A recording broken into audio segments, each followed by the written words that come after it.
Hello everyone, welcome to yet another episode of the BAMS podcast. However, this time we decided to put a little twist to it and make it a video episode where we'll be exclusively interviewing our very own editorial director, the person of IfeDolapo Adaramola.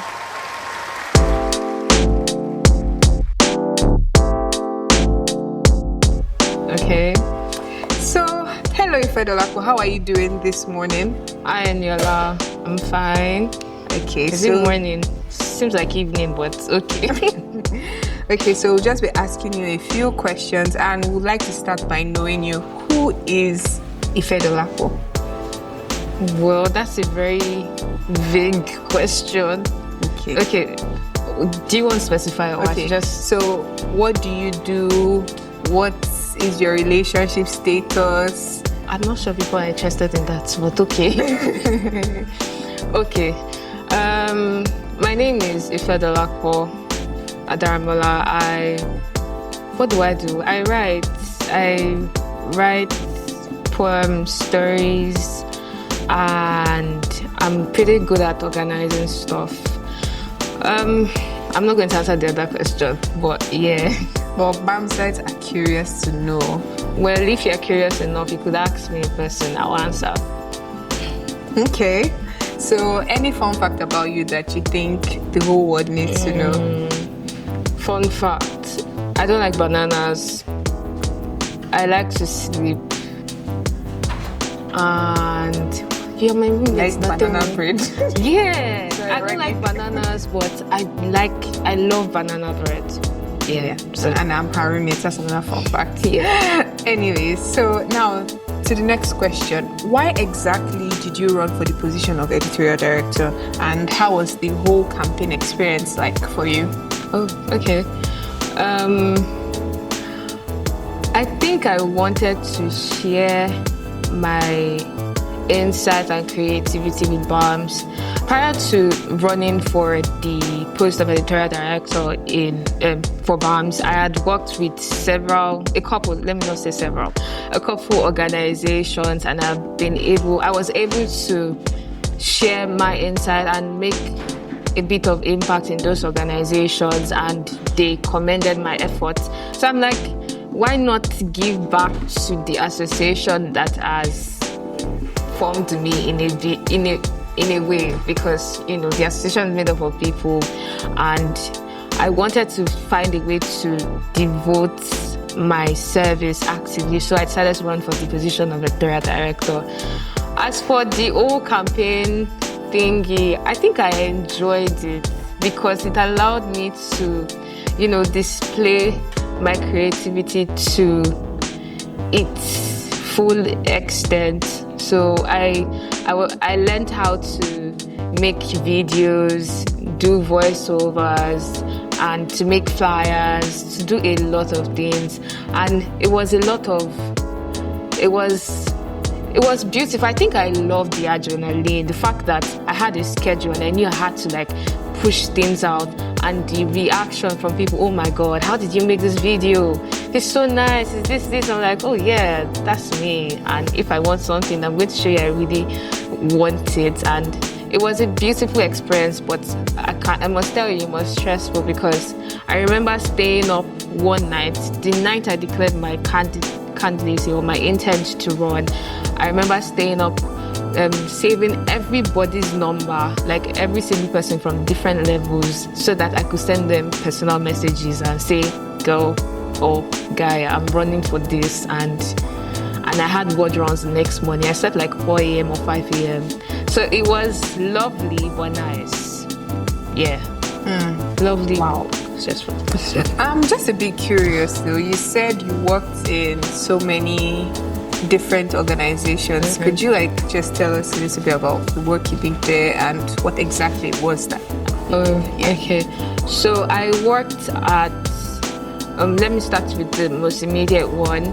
NIMSA, I was the regional director for publication for the Southwest region, and my work entailed making reports, and during my tenure I was able to come up with a handbook that they use currently in the Southwest to tell that describes the history and the runnings of the Executive Council of the National Association of Medical Students in the Southwest. And my work also entailed writing. Anything that had to do with publication came through me. And also then I was able to organize workshop, a public speaking workshop, a LinkedIn optimization workshop during that time. And another notable place I worked is as the editor-in-chief for a magazine. It's a teenagers magazine. It's called the Bloom magazine. And I was the first editor, so I literally drew what the magazine, the vision for the teen organization into realization. And we've been running for, at least it ran for 3 years before I had to hand over to the next person. So I think that's... Wow, what a track record. No pressure. So to the next question, could you give a glimpse into what the editorial committee of BAMS is like the day-to-day processes that happen or the week-to-week processes that happen? So what exactly is that process like? First of all, I must say that the editorial committee members are one of the most creative people I have met. And they also double as very hardworking individuals, because the way the committee has been structured is that we have different teams, and different teams have different frequency of output. For instance, we have the team pen, we have team podcast, and we have the public speaking and debating team. We have the book club. And we have a publicity team that is supposed to be able that's supposed to help us push out our content. So for Team Pen, we write weekly, and sometimes it might be twice a week, especially if we have a special day of celebration, let's say World Day of Hypertension or World Day of the Girl Child.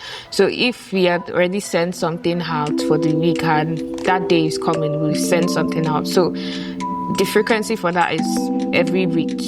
For podcasts, at least they send out content once a month, but that varies, especially if it's a special month like February, where you saw them, how they were dishing out their videos. Even my mom commented that she loved the work of that committee. I was so proud. And the book club is so dear to my heart, because prior to my tenure, the book club was not very functional, and it was one thing I set my mind to, that I wanted to make it a place, a community where people would look forward to. Not so much to do with the numbers, but people enjoy the quality of the experience that they had in the book club. And so we have the meetings once a month.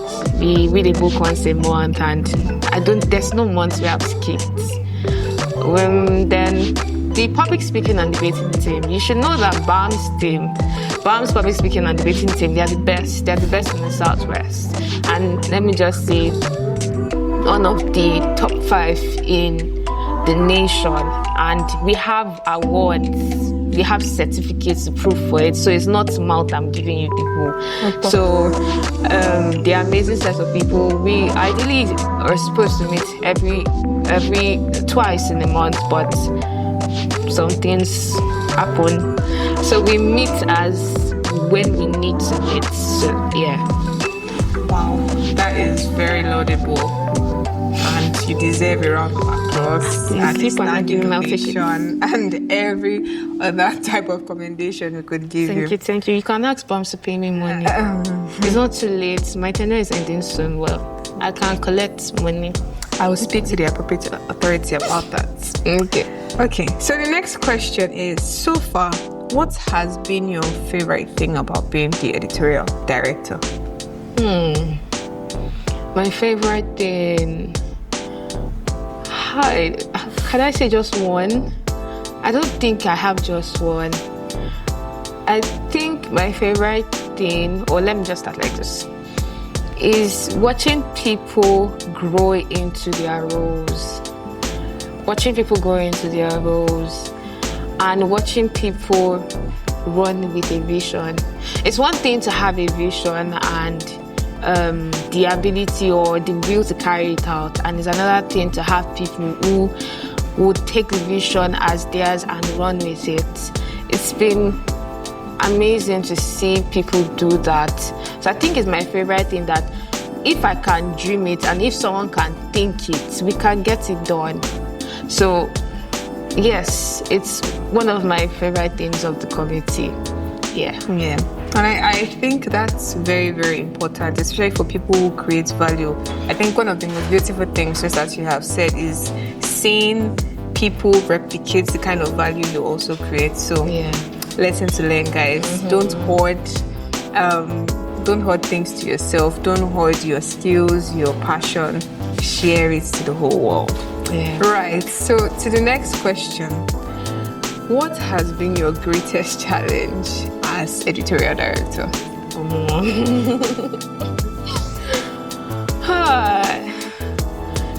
I think sometimes I struggle to balance the demands of school, the other things I have doing with the job of the editorial director.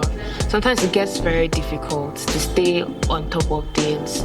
And with the way the structure the committee has been built upon is that even if you are not the one recording the videos or calling the meetings or designing the flyers, people need reminders from time to time.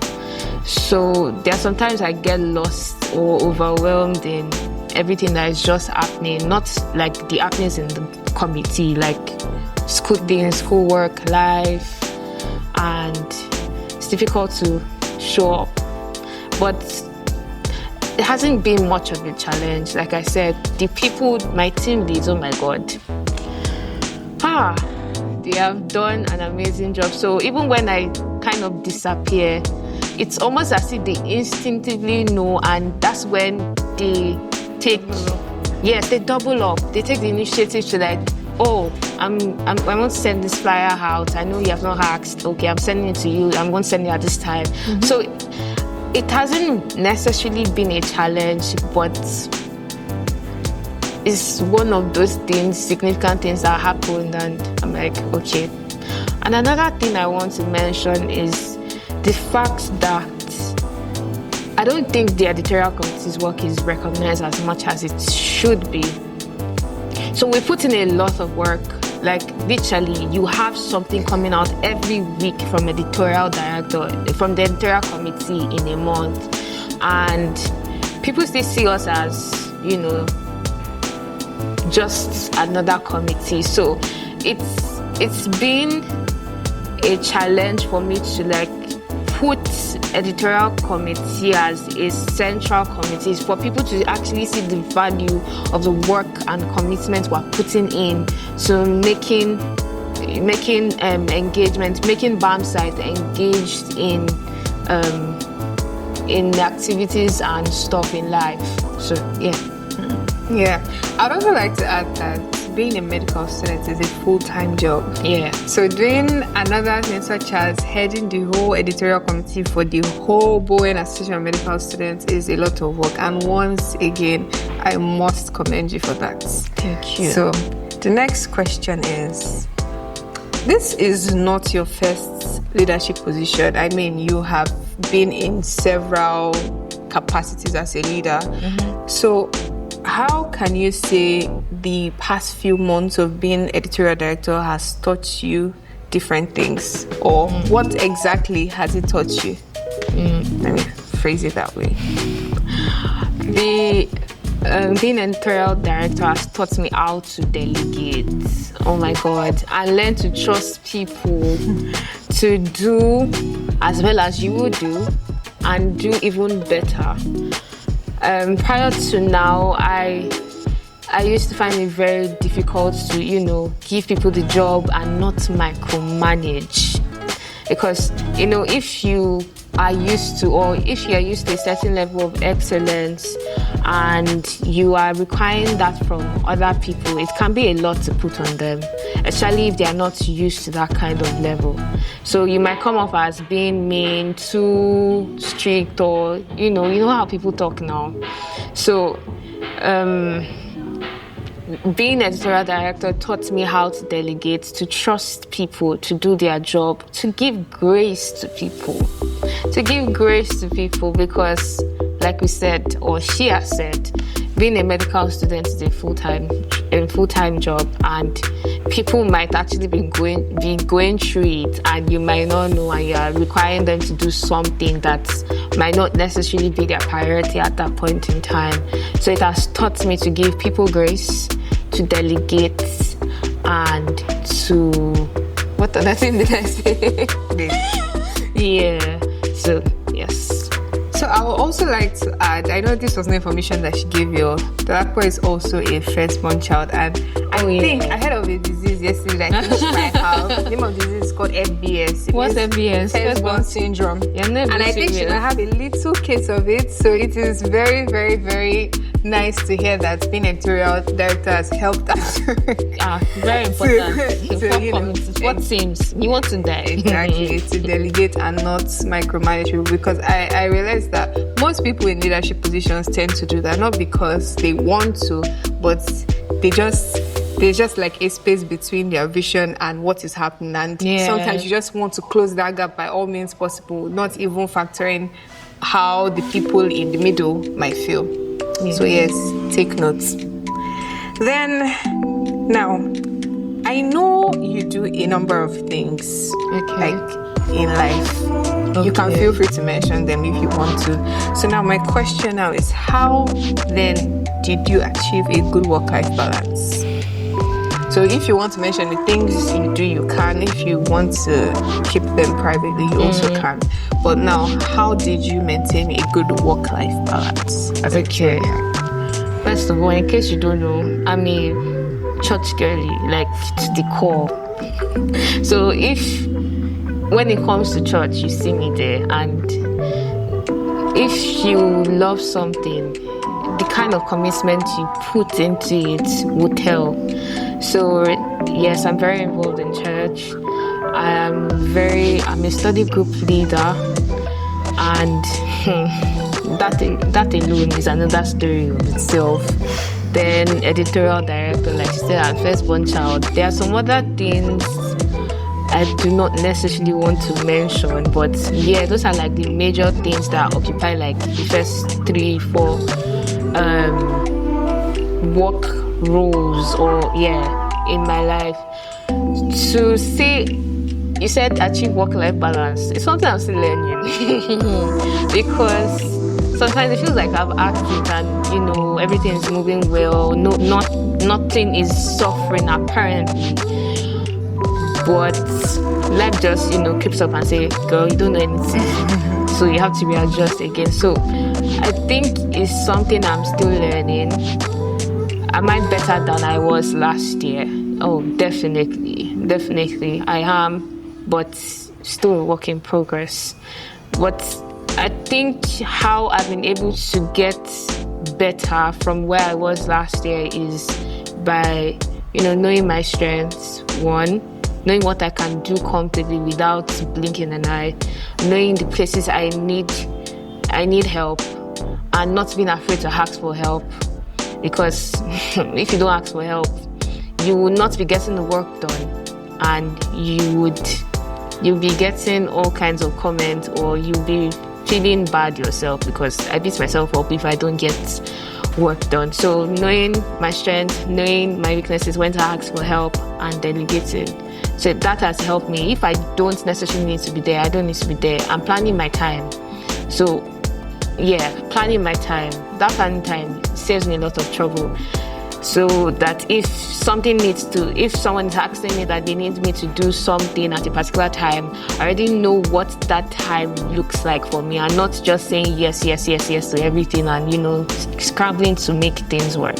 So planning time works, but that planning time, so I'm still learning it. So If I don't need to be there, then I don't need to be there. some of you need to take those words and plaster it to your chest. Let's move on. So the next question is, what milestones have marked your tenure, and could you tell us anything peculiar about them? Okay. Let me start from the one that's at the tip of my tongue. The book club. If there's anything I know that I achieved like glaringly, it's that book club.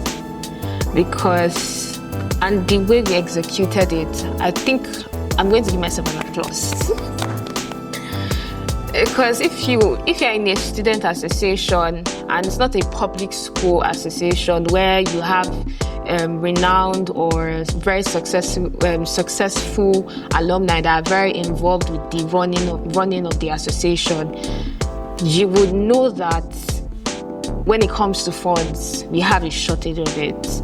And for the book club to be more than somewhere you guys just come out to geek out on books that you have read, it needed to feel like a family, a community. So we started this thing of bring your snacks yourself.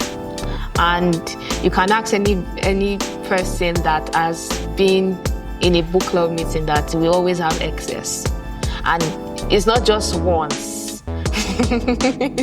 We always have excess, and it's not just like we did this 1 month and we stopped. It is what we've been doing from the very beginning of the tenure, and everybody looks forward to it. Then another thing is for the podcast this year, we did a lot more work. We did videos unlike before. And I say this because I was a member of the podcast team before I became the editorial director. And my favorite months for months, December and February, they did an excellent job. So I can see that this year, all the teams have done better. They have done better. For Team Pen, they achieved a level of consistency that was difficult in the previous year. And yeah, so for my tenure, let's just say we've improved on everything, and that's remarkable. We are not just maintaining what we have. We're thinking of ways to make things better, and you can expect better in the future, because that's how we think in the editorial committee. Yeah, that's amazing. And to our final question. Drum rolls, please. Anyway, so if you had to do this again, would you do it? Okay, let me ask you another question. I'm sorry, but let me just ask you, is it going to be like, if they ask me to do it and it's going to be paid, or it's going to be like labor of love? Let's say unpaid labor or labor of love. So if there could be like a repeat of this exact situation, scenario, time. Would you do this again? 2020, we're in 2025. Yeah, so like 2024 all over again. Would you still make that same decision in vying for the position of editorial director? Yes, I will. But if you're saying if I'll do it in 2025 again, never. Yeah, I'll do it in 2024 all over again. Yes. Can I ask why? Oh, why? One of the things you should know as a leader is when to step down and when to allow people that are coming behind you to step up. You don't want to be someone that knows it all. Because the mark of success for a leader is not just during the tenure, it's after. So you have to give people the opportunity to put in their efforts to make things better and be ready to take a back seat and support them if needed. If you are in that position, occupying that position, you will not know where people need help, or if you have been able to achieve your goal. Yeah. So, wow, that's indeed a noble thing to say. Very noble. It's very noble. It's very noble thing to say. Wow. Thank you so much, IfeDolapo, for this interview. It has been so enlightening. I have learned a lot from it personally, and I hope you also can. So this brings us to an end of our very special episode, and we look forward to seeing you soon. Wait, shout out. I'm sorry. I have to say this because I have to appreciate the people that made my work better. Because this is the first time I'm on video, so we have to give a shout out to. So I want to say thank you to my team leads.